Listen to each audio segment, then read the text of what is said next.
গুরুত্বপূর্ণ প্রতিষ্ঠান। আমার জীবনের স্বর্ণ সময় যে প্রতিষ্ঠানে পার হয়েছে, আমার স্বপ্নে লালিত্যের প্রতিষ্ঠান, আমার বন্ধুবর্গের প্রতিষ্ঠান, আমার হৃদয়ের মণিকোঠায় যে প্রতিষ্ঠানের স্থান, সেই প্রতিষ্ঠান আমার প্রাণের কালাকচুয়া ফাজিল মাদ্রাসা, যে প্রতিষ্ঠানের সাথে আমি ওতপ্রোতভাবে জড়িত। আত্মীয়তার বন্ধনে বলেন, মানুষের সাথে সামাজিকতায়, আর একই উপজেলার একই নির্বাচনী এলাকায় হওয়ার কারণে কারণে আমি সবার সাথে ওতপ্রোতভাবে জড়িত। আজকের আয়োজন, আজকের এই বর্ণিল আয়োজন, আজকের এই গোছানো আয়োজন, আজকের আয়োজনের সম্মানিত সভাপতি, দাওয়াতি মেহমান বৃন্দ, তালিকা দীর্ঘ থেকে দীর্ঘতর হয়ে যাবে বিধায় সবার নাম নিতে পারলাম না বলে দুঃখবোধ প্রকাশ করছি। আজকের আয়োজনে এসে আমি প্রাউড ফিল করছি, আমি গর্ববোধ করছি, আমি নিজেকে ভাগ্যবান মনে করছি যে আমি এই প্রতিষ্ঠানের এক সময় ছাত্র ছিলাম। দুরন্তপনায় প্রতিটি সময় কেটেছে আমার।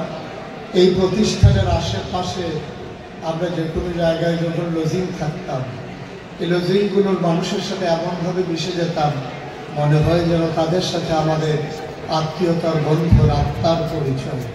বন্ধুগণ, আজকের আয়োজনকে যদি এভাবে বলি, the best and the most beautiful things in the world cannot be seen or even touched, that must be felt with the heart. পৃথিবীতে এমন কিছু জিনিস আছে না যায় ধরা, না যায় ছোঁয়া, উপলব্ধি করতে হয় হৃদয় দিয়ে। আজকের আয়োজনকে মনে কোঠায় জায়গা করে নিলাম। যেমন করে আমার প্রিয় শিক্ষক আব্দুল লতিফ স্যার বলেছেন যে হয়তো যদি আবার ফিরে না আসি, হয়তো ফিরে আসবেন না স্যার, কিন্তু বিচরণ হবে তার রুহানি জগতে এই প্রতিষ্ঠানকে কেন্দ্র করে। শুধু আব্দুল লতিফ স্যার নয়, এই প্রতিষ্ঠানের যত আসাতাজাই কেরাম, পাঁচ কিত্তার হুজুর, পরিয়ল পাড়ার হুজুর, আর বড় হুজুর যিনি আমাদেরকে আগলে রেখেছেন সন্তানের মতো, তার কথা বলে কার কথা বাদ দেওয়া যায়? যে মানুষগুলো আমাদেরকে তিল তিল করে স্বপ্নের মানুষ হিসেবে লালন করেছেন।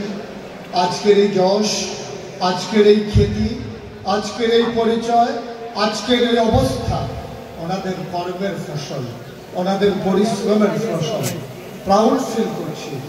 রক্তিম শুভেচ্ছা, হৃদয়ের উষ্ণতা, হৃদয় জুড়ে সকল শ্রদ্ধা, ভক্তি, ভালোবাসা শুধু ওনাদের জন্য।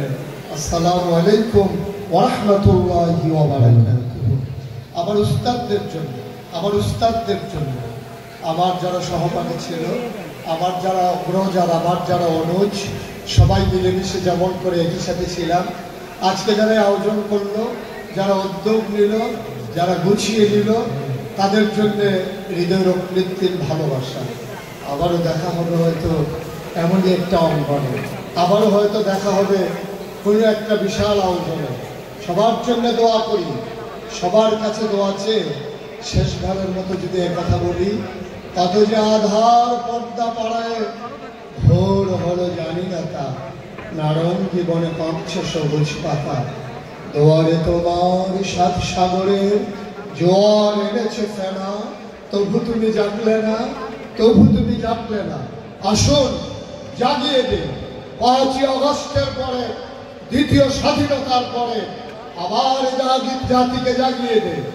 আর জাতিকে জাগিয়ে দেওয়ার জন্য আমরা হব একজন অগ্রসেনানী। পাঞ্জাব এই পৃথিবীর মাঝে বাংলাদেশকে এগিয়ে নেওয়ার জন্য সবার জন্য দোয়া করি, সবার কাছে দোয়া চাই। আসসালামু আলাইকুম ওয়া রাহমাতুল্লাহি ওয়া বারাকাতুহু। ফয়জিবি সাহেবকে সম্মানিত সুধীমণ্ডলী এই পর্যায়ে প্রেস দেওয়ার জন্য আহ্বান জানাচ্ছি। আমাদের